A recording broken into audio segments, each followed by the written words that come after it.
Leo tumekutana na kamati mpya ya usalama barabarani mkoa wa Mbeya, na ni mara tu baada ya kuwa wamepata uteuzi huu kutoka kwa Mheshimiwa Naibu Waziri wa Mambo ya Ndani ambaye ni mwenyekiti wa Baraza hili la Usalama Barabarani Taifa.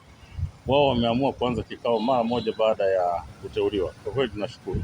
Mimi kama mlezi wa kamati hii ya usalama barabarani mkoa wa Mbeya, napenda kusema kwamba kwanza nishukuru wajumbe waliochaguliwa, lakini pia ninashukuru kwa kasi ambayo wameanza kwenda nayo kwa ajili ya kuhakikisha kwamba usalama barabarani katika mkoa wa Mbeya unaimarishwa.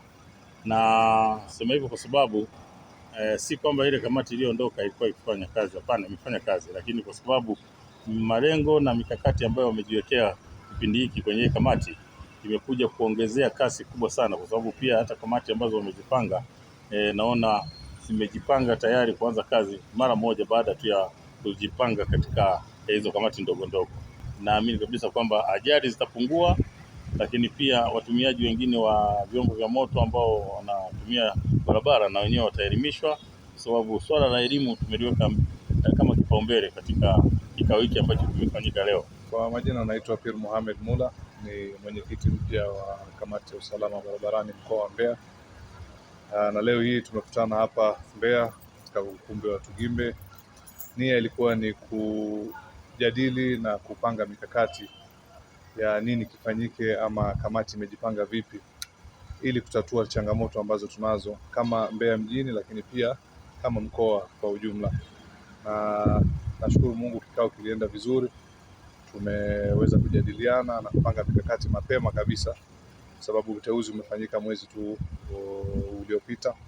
Naamini wana Mbeya na mkoa kwa ujumla tutajitahidi kama kamati kuweka kila kitu kikae sawa, japokuwa tunajua barabara zetu zina changamoto, ujenzi bado unaendelea, lakini hata hivyo tunaweza kuangalia ni nini tufanye ili changamoto hizo tuweze kuzipunguza ama kuzitatua kwa njia fulani. Naamini kwa ujumla tukishirikiana, tunawahitaji pia wana Mbeya wenyewe, kila mmoja awe balozi barabarani.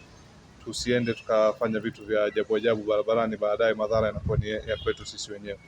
Lakini pia kamati imejipanga kuweka njia za kupata taarifa, lakini pia tumepanga kamati ndogo ambazo zitasimamia mambo tofauti tofauti. Kwa hiyo naamini kwa kamati iliyopita ilifanya, lakini kwa haya tulioazimia leo, naamini tutaona mabadiliko makubwa na Mbeya yetu itakuwa salama zaidi. Naitwa mrakibu mwandamizi wa polisi Nautica Primus Kilewa, ni mkuu wa usalama barabarani mkoa wa Mbeya, lakini kwa leo ni katibu wa kamati ya usalama barabarani mkoa wa Mbeya. Tuna mipango mingi sana ya elimu. Kwanza tunataka kuandaa kongamano kubwa la wadau wote wa usalama barabarani ili tuweze kucheza ngoma ya pamoja, lakini pia tunaendelea na mpango kazi wetu ambao unaongozwa na mlezi wa kamati ambaye pia ni kamanda wa polisi mkoa. Amekuwa akiandaa ratiba za kutoa elimu za kila mwezi kwenye vituo vyote vya redio. Kwa hiyo tutaendelea hapo, tutawajumuisha na wajumbe kwenye ule mpango mkakati wa mkoa, tutaingiza na wajumbe, lakini pia tutaendelea kutembelea kwenye vijiwe, kwenye shule mbalimbali kuhakikisha kwamba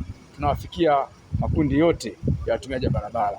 Lakini hatutaacha kuchukua hatua kwa wale wanaovunja sheria.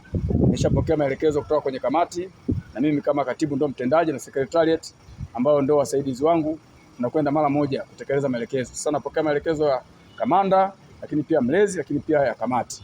Na tumegusa pia kipande cha miundombinu. Wakati tuna mkakati mkubwa wa kuboresha barabara yetu, lakini tunaye manager wa TANROADS makini sana, amekuwa akitatua changamoto ndogo ndogo kama kuweka alama zilipofutika, kuweka michoro kama ya zebra, vibao vya 50, kufukia mashimo maeneo mbalimbali, na wakati tunaendelea na mpango mkakati mkubwa.